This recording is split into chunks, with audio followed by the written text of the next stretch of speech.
yamo akwa baby Adom TV Badwam Jumede so yeda apostle Dr. Nita Kutegwase. Eni kwanshan sama wodi abreye de do so ne Badwam kase ne obetie wo mu bi ni Senior Staff Association of Ghana de ato members e wo university ahodo ni nyina nim wormon ko strike fienra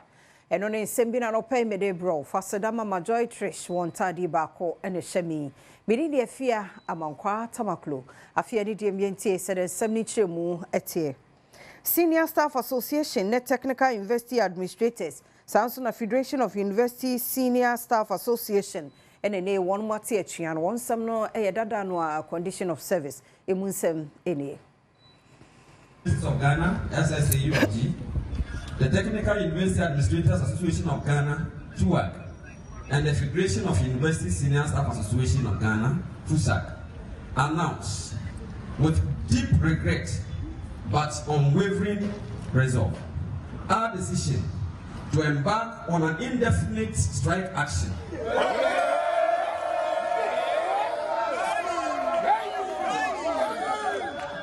Effective today, 21st May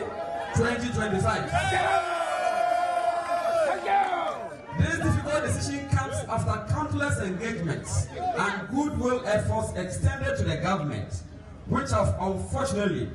been met with persistent inaction, neglect, and blatant failure to honor the terms of our duly signed agreement 6 months ago.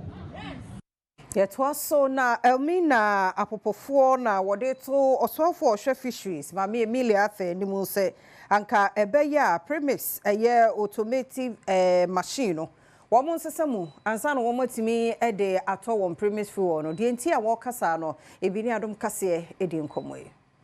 the my card amo digitalization na ba wo me kan wase my azamo it's my card e pada se say yes shabe ma hena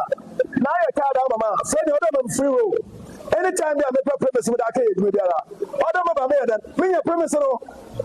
na card no kase be process give say the limit breaker last week e mo petrol in the 1 week ansana muni ati bi da o ya de a card no afore for na report be need am card bi obi o petrol wa tro no o ka rent card 100 cedis asa ma ka mo Penina woda gandangbe afarefo a wonom ewo Elmina ano tete noti enso di tudwa se efibra mampeni Dondramani mahama hyase ebu men no wonom enya premix fu oni bi pa na bra 2016 aye ko foto ye nkafo no o ba ye mu me biara but enye bi me ko foto se ye MPP fu dia ya ka twin se o twa bese Adom chade nyame a o che ma pass report o mo man kedi bia o ju afabo o ye endi saben ya ba power kan chade nso no ni wala 20 days no peto wa me bi na me dia me kase gadan he de o be no me ekol asuju mo le tani wo bia nya ni chafa odupopum nkeni bia lo pe de tank besu onye bi no on black no be bere on obaka mami efua eton nam wono en wogina ma wonom eton nam nyina na mu ene amane boni hwehwe nkomo a woda mampanyi Dondramani mahama ene soafo no ase yes laban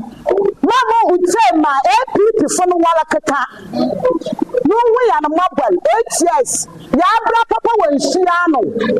it's up there ma ba catch and wa case do am na petrol am pale ya ne da no nyame da ne no koli oba so ma ka no ugudo ale ye it's mama utse APP fo na amba ya da aba ho wa anyan afole doman Adoba fobi ya wa sentiment mo se nurse lorry fair no wono mo atutu mu ana ye Adam dia ya posifo jeje wo ho ntino yo so de she lorry fair ni mo emunsem eni and the dranum la so 550 so mo je 10 cedis anwuna ga janche tag janche be je 550 I say we free here kokro 550 pesos eso we free hom la na Africa be 20 cedis eno de enye obedum mo bus bi anwumre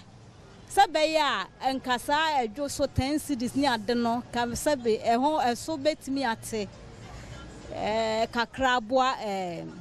anwumrefo omo ko mu fie no ametifo ene adrobafo a wo mo agi atwamenebo e wo bra ade asa e wo wona efuru ahye ne ho bi ni Adom kasa ebo nkomo eno mu chesenti a wo mutu sa na mo no spare pass boarding yo spare pass boarding pese okotobre band kura 70 cedis Crotch rubber kete kura na first na 10 say 20 cedis to one and sa unya ska short no dey say no musi ye ne dey ye be ni dey bia because wo hwe fuel mututu mu ko esro na this am asatete so aba enti wo hwe be bia matete so abedru na wo say kamoma ye prices ni gina ho na musa se mo say beti prices no so lorry fare no so dia short na fi kwa na be kese this year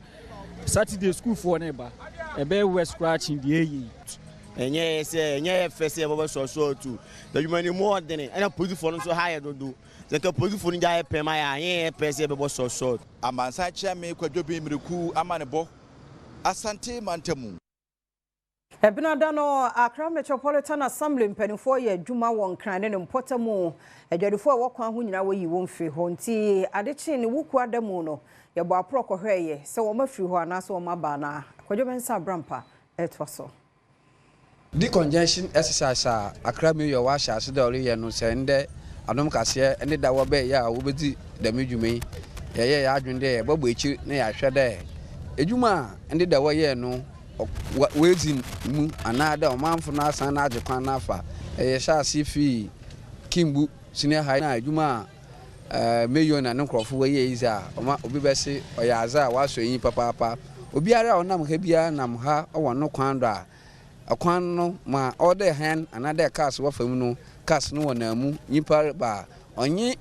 azetonfo biara nyaza obeper ansana wetum akọ nti yegudo ayerhwe ejuma meyo waye no from 8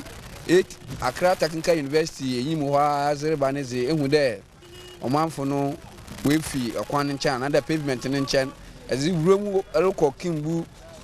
ho no so ehu de akwan no demu dama bapem tudu ono so akwan no demu a omanfo wari yenwe ejuma tede ma wose omanfo bia wonya adom kasa ya wampede wo babamfo yinudo za tu gwade meyo no nkodo na o ma na nyize echi na krom nye dem na onfa mbu a obiara kwanu madame nhihye ya wa hyase ya wa ma akwan no mu ada ho no ne mu ba ye fan na obiara obede obankran Central Business District bezi edwuma no onam traffic nti wanka krom kojo mensa abrampa na mansebo Inyira no so na Adom TV Badwam kase no menfansi ha yada asemre ne adaje twen ye nche ne mfa da obom krata no ene online de no ntoso ye kwaba